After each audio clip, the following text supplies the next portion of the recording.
an updated Asher life update. So, for those of you who don't know, I'm Rachel. I am 21, and I have had my service dog Asher for about a year and a half now.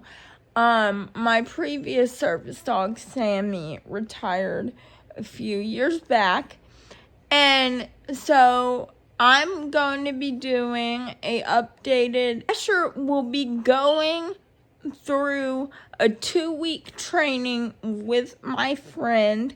She's gonna come stay at the house, and we're gonna go through basically an intense training course.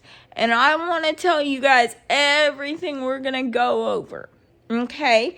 Because we're gonna add to his task list. We're gonna practice recall. We're gonna do dog desensitization, which he's already desensitized. We're just gonna do some neutrality training is more like it. And so his tasks include, we're gonna be include recall training, DPT training, find mom task, which means find grandma, because I'm his mom, so that would be my mom.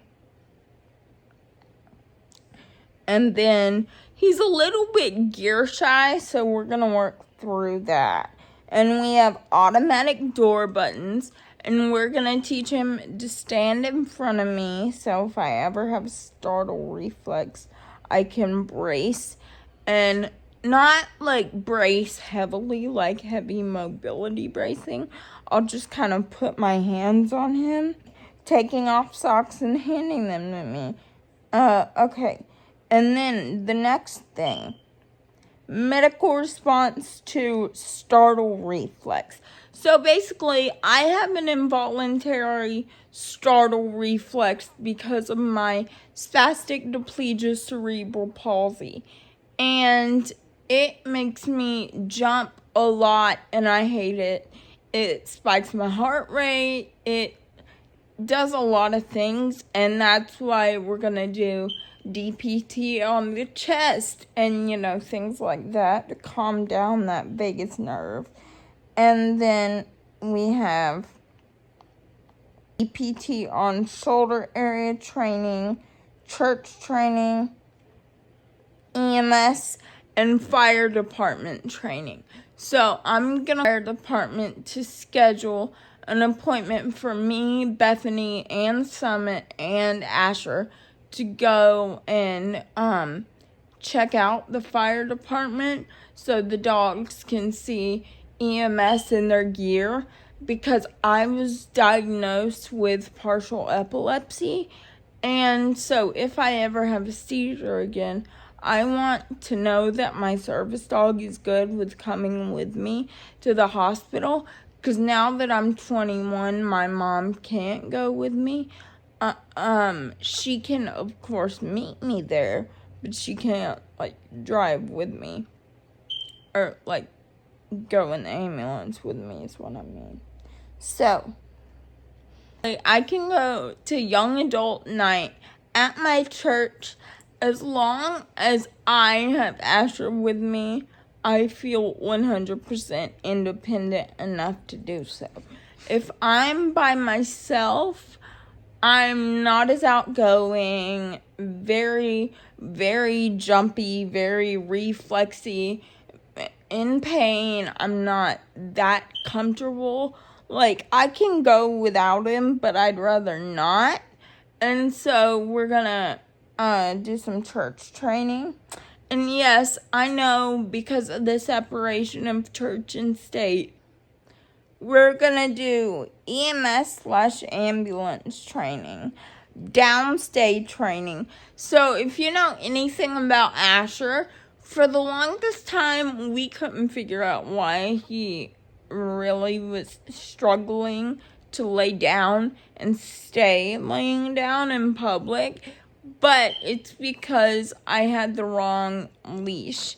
So now that I'm using an over-the-shoulder leash, he is loving laying down. I have had that leash since he was a puppy, so I guess he's just really picky about his gear. And he also didn't feel like he had enough room to lay down. That's why he wouldn't lay down. It wasn't like oh, I'm disobeying your command type of thing. It's more like, I don't think I have enough space. Work at the mall, the movie theater, museum, hospital neutrality training. So those are all the things that we are going to work on within those 2 weeks she's here. So y'all pray for me. It's going to be an intense but a fun-filled 2 weeks. Those are all the tasks he's going to learn, everything we're going to go over. And yeah, I have to make a couple of appointments. 1 to call the airport and 2 to call the EMS people, just to make sure they know that we're coming and all that stuff. So we have to make appointments for that, but then we'll be good to go. So yeah, I hope you guys enjoyed this life update of Asher's, and I will talk to you guys later. Love you. Bye.